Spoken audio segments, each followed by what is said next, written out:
کیا آپ نے کبھی ایسی وادی کے بارے میں سنا ہے جہاں کبھی بتوں کی پوجا ہوتی تھی، جہاں عورتوں کی خرید و فروخت کے بازار لگتے تھے اور جہاں صدیوں تک اسلام کا نام بھی نہیں پہنچ سکا؟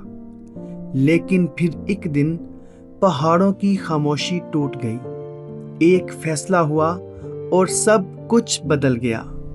یہ ہے کافرستان سے نورستان بننے کی حیران کن داستان۔ افغانستان کے شمال مشرق میں برف سے ڈھکے ہوئے بلند پہاڑوں کا سلسلہ ہے جسے ہندو کش کہا جاتا ہے۔ ان پہاڑوں کے بیچ ایک ایسی وادی آباد تھی جو صدیوں تک دنیا سے کٹی رہی۔ یہ علاقہ اتنا دشوار گزار تھا کہ باہر کے لوگ یہاں آسانی سے نہیں پہنچ سکتے تھے۔ یوں لگتا تھا جیسے قدرت نے اسے راز کی طرح چھپا رکھا ہو۔ قدیم زمانے میں اس علاقے کو کافرستان کہا جاتا تھا۔ یہ نام اس لیے پڑا کیونکہ یہاں رہنے والے لوگ اسلام کو نہیں مانتے تھے۔ وہ اپنے آباء و اجداد کے مذہب پر قائم تھے، بتوں کی پوجا کرتے تھے، روحوں اور قدرتی طاقتوں کو مانتے تھے۔ یہاں کی عورتیں پردے کی سخت پابندیوں میں نہیں تھیں۔ وہ سارا دن کھیتوں میں کام کرتی، جانور سنبھالتی اور مردوں کے ساتھ سخت زندگی گزارتی تھیں۔ لیکن اس معاشرے کا ایک تلخ پہلو بھی تھا۔ تاریخی روایات کے مطابق بعض اوقات عورتوں کی خرید و فروخت بھی کی جاتی تھی۔ یہ حقیقت اس علاقے کی پرانی رسموں کا حصہ تھی۔ 19ویں صدی کے آخر میں افغانستان کی سیاست بدل رہی تھی۔ کابل میں ایک طاقتور حکمران حکومت کر رہا تھا، امیر عبدالرحمن خان۔ وہ پورے افغانستان کو ایک مضبوط ریاست بنانا چاہتا تھا۔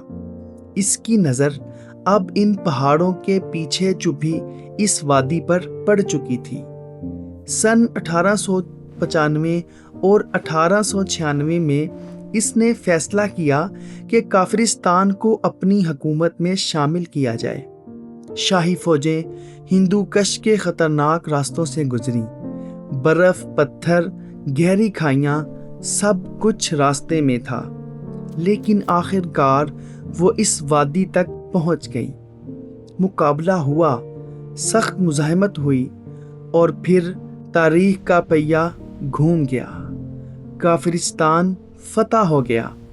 فتح کے بعد یہاں کے لوگوں نے اسلام قبول کیا، بتوں کی جگہ مساجد بنی اور اذان کی آواز پہاڑوں میں گونجنے لگی۔ اس وقت اس علاقے کا نام بدل دیا گیا۔ کافرستان اب نورستان کہلانے لگا، یعنی روشنی کی سرزمین۔ یہ نام صرف ایک لفظ نہیں تھا بلکہ ایک نئے دور کی علامت تھا۔ آج نورستان کے لوگ مسلمان ہیں اور زیادہ تر سنی مسلک سے تعلق رکھتے ہیں، لیکن انہوں نے اپنی ثقافت، زبان اور روایات کو بھی محفوظ رکھا ہے۔ زندگی آج بھی آسان نہیں، پہاڑ وہی ہیں، موسم وہی سخت ہے، لیکن نورستانی لوگ بہت مضبوط ہیں۔ ان کا حوصلہ آج بھی ان پہاڑوں جیسا ہے۔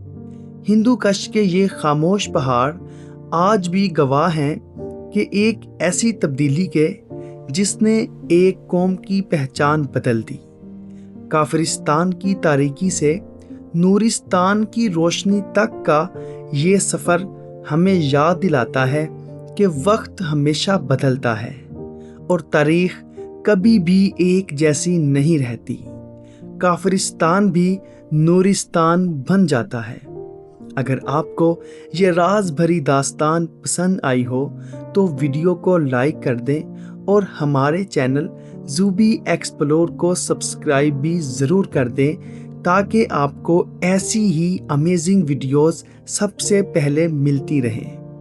اور کمنٹ میں ضرور بتائیں کہ اگلی ویڈیو کس ٹاپک پر ہونی چاہیے۔ سبسکرائب کرنا مت بھولیے گا۔ ملتے ہیں ایک اگلی انتہائی دلچسپ اور چھپی ہوئی حقیقت کے ساتھ. تب تک کے لیے اللہ حافظ.